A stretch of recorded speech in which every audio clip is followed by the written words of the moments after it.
नमस्कार, मैं हूं मोहित राव और आप देख रहे हैं द कानाफूसी। भारतीय रिजर्व बैंक यानी आरबीआई अब प्लास्टिक करेंसी नोटों के पायलट प्रोजेक्ट पर काम कर रहा है। इस खबर के सामने आते ही लोगों के मन में कई सवाल उठने लगे।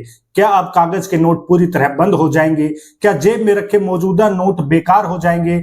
और आखिर प्लास्टिक नोट लाने की जरूरत क्यों पड़ी? इन सभी सवालों का जवाब समझना जरूरी है। सबसे पहले यह जान लेते हैं कि प्लास्टिक नोट आखिर होते क्या हैं। दरअसल इन्हें सामान्य प्लास्टिक से नहीं बनाया जाता, बल्कि एक विशेष प्रकार की पॉलीमर शीट से तैयार किया जाता है। यही तकनीक Australia, Canada, New Zealand, Singapore, Britain और कई अन्य देशों में पहले से इस्तेमाल की जा रही है। इन नोटों की सबसे बड़ी खासियत यह है कि यह सामान्य कागजी नोटों की तुलना में अधिक टिकाऊ होते हैं, जल्दी फटते नहीं हैं और पानी या नमी का भी इन पर ज्यादा असर नहीं पड़ता है। आरबीआई फिलहाल 10 और 20 के पॉलीमर नोटों का एक पायलट प्रोजेक्ट शुरू करने की तैयारी कर रहा है। इसका उद्देश्य यह देखना है कि भारतीय मौसम, उपयोग और बैंकिंग व्यवस्था में ये नोट कितने प्रभावी साबित होते हैं। इसका मतलब यह बिल्कुल नहीं है कि कल से ही देश भर में सभी कागजी नोट बदल दिए जाएंगे।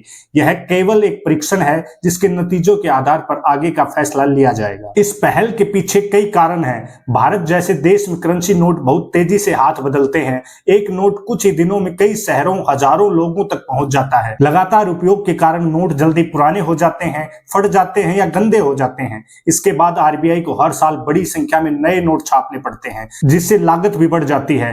पॉलीमर नोट अपेक्षाकृत अधिक समय तक चलते हैं, इसलिए लंबे समय में नए नोट छापने की आवश्यकता कम हो सकती है और सरकार का खर्च भी घट सकता है। एक और महत्वपूर्ण फायदा सुरक्षा से जुड़ा है। पॉलीमर नोटों में आधुनिक सुरक्षा फीचर्स जोड़ना अपेक्षाकृत आसान माना जाता है। इनमें पारदर्शी विंडो, विशेष डिजाइन और ऐसे सुरक्षा तत्व शामिल किए जा सकते हैं जिनकी नकल करना नकली नोट बनाने वालों के लिए अधिक कठिन होता है। हालांकि कुछ चुनौतियां भी हैं। शुरुआत में इन नोटों का उत्पादन कागजी नोटों की तुलना में महंगा हो सकता है। इसके अलावा एटीएम, नोट गिनने वाली मशीनों और बैंकिंग व्यवस्था में भी कुछ तकनीकी बदलाव करने पड़ सकते हैं।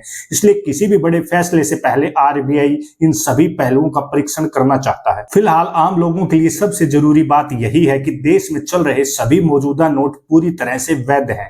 आरबीआई ने कभी भी यह नहीं कहा कि कागज के नोट बंद किए जा रहे हैं। अगर पायलट प्रोजेक्ट सफल रहता है तो भविष्य में चरणबद्ध तरीके से पॉलीमर नोटों का उपयोग बढ़ाया जाएगा। यानी फिलहाल घबराने की कोई जरूरत नहीं है। यह बदलाव अचानक नहीं होगा। अगर भविष्य में कोई बड़ा फैसला लिया जाता है तो उसकी आधिकारिक जानकारी आरबीआई की ओर से ही दी जाएगी। भारतीय करेंसी से यह बदलाव केवल नोट का रंग या सामग्री बदलने तक सीमित नहीं होगा, बल्कि इसका उद्देश्य नोटों की उम्र बढ़ाना, सुरक्षा मजबूत करना और लंबे समय में खर्च को कम करना भी है। अब देखना होगा कि आरबीआई का यह पायलट प्रोजेक्ट कितना सफल रहता है। क्या आने वाले वर्षों में भारतीयों की जेब में कागज की जगह पॉलीमर के नोट दिखाई देंगे? अगर आपको इसी तरह तथ्य आधारित और आसान भाषा में खबरों को सुनना पसंद है तो द कानाफूसी को जरूर सब्सक्राइब करें। धन्यवाद।